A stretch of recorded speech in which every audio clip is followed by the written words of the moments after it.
প্রধান উপদেষ্টাকে চিঠিতে যা বললেন জাতিসংঘ মহাসচিব। বর্তমান সরকারের উপদেষ্টা, প্রধান উপদেষ্টার বৈশ্বিক যে সম্পর্ক, সেটা কিন্তু বলার বাইরে। বিভিন্ন দেশের সাথে, বিভিন্ন দেশের উপদেষ্টাদের সাথে, বিভিন্ন দেশ, জাতিসংঘ, বিভিন্ন তারপর অলিম্পিক উদ্বোধন করেন তিনি, খেলা, গেমস, আরও কত কিছু। মানে সম্পর্কটাই হচ্ছে প্রধান বা মেন। তো কি জাতিসংঘ কি লিখলেন, প্রধান চিঠিতে কি লিখলেন, আমরা সেই বিষয়টা জানবো, আপনাদেরকে একটু জানানোর চেষ্টা করব। জাতিসংঘের মহাসচিব আন্তোনিও গুতেরেস অন্তর্বর্তী সরকারের প্রধান উপদেষ্টা ডক্টর মোহাম্মদ ইউনুসকে চিঠি দিয়েছেন। চিঠিতে তিনি প্রধান উপদেষ্টা নেতৃত্বের চলমান সংস্কার কার্যক্রমের প্রতি দৃঢ় সমর্থন জানিয়েছেন। এর আগে জাতিসংঘের মহাসচিবের উদ্দেশ্যে একটি চিঠি লেখেন প্রধান উপদেষ্টা। গতকাল মঙ্গলবার এর উত্তর দিয়েছেন জাতিসংঘের মহাসচিব। চিঠিটি প্রধান উপদেষ্টার ভেরিফাইড ফেসবুক পেজে শেয়ার করা হয়েছে। চিঠিতে আন্তোনিও গুতেরেস বলেছেন, 4 ফেব্রুয়ারি আপনি যে চিঠি দিয়েছেন এজন্য আপনাকে আমি ধন্যবাদ জানাতে চাই, যা 7 ফেব্রুয়ারি সাক্ষাতের সময় আপনার রোহিঙ্গা সংকট ও অগ্রাধিকার বিষয়ক প্রতিনিধি খলিলুর রহমান আমার কাছে পৌঁছে দিয়েছেন।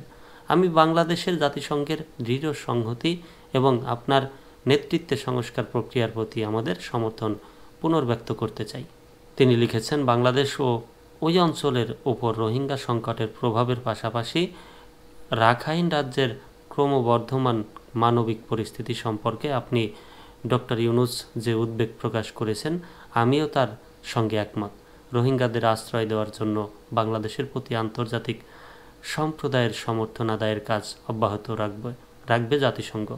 মিয়ানমারের সংকট রাজনৈতিকভাবে সমাধানের লক্ষ্যে আঞ্চলিক সংস্থা, দক্ষিণ পূর্ব এশিয়ার দেশগুলোর সংগঠন, আসিয়ান এবং অন্যান্য অংশীদারের সঙ্গে ঘনিষ্ঠভাবে কাজ অব্যাহত থাকবে। বিশেষ করে রাখাইনে রোহিঙ্গাদের নিরাপদ এবং স্বেচ্ছায় প্রত্যাবাসনের অনুকূল পরিস্থিতি তৈরি করা হবে। রাখাইনের সম্প্রদায়গুলোর কাছে মানবিক সহায়তা এবং তাদের জীবিকা নির্বাহের জন্য জাতিসংঘের কান্ট্রি টিমগুলোকে নির্দেশ দেওয়ার কথা জানিয়ে মহাসচিব লেখেন, আমি আমার ঊর্ধ্বতন কর্মকর্তাদের অনুরোধ করেছি তারা যেন রাখাইনের সম্প্রদায়গুলোর কাছে মানবিক সহায়তা এবং তাদের জীবিকা নির্বাহের জন্য সর্বাধিক সহায়তা প্রদানে বাংলাদেশ ও মিয়ানমারের জাতিসংঘের স্থানীয় টিমগুলোকে নির্দেশ দেন। এই সকল বিষয়ে সম্পৃক্ত প্রতিটি বিষয়কেই অগ্রাধিকার দেবে জাতিসংঘ। রাখাইন এবং সমগ্র মিয়ানমারের অভাবী মানুষের কাছে নিরাপদ, টেকসই এবং বাধাহীন মানবিক সহায়তা পৌঁছাতে সমন্বয়ক অগ্রাধিকার দেবে জাতিসংঘ।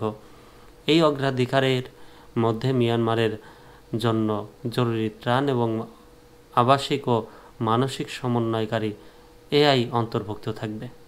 চিঠির শেষ অংশে মহাসচিব লিখেছেন, আমি আশাবাদী যে মিয়ানমারে রোহিঙ্গা, মুসলিম এবং অন্যান্য সংখ্যালঘুদের পরিস্থিতি নিয়ে উচ্চ স্তরের সম্মেলনটি নতুন করে বিশ্বব্যাপী মনোযোগ আকর্ষণ করবে। এর মাধ্যমে রোহিঙ্গা ও অন্যান্য সংখ্যালঘুদের জন্য বিস্তৃত সমাধান বিকাশে অবদানের সুযোগ তৈরি হবে।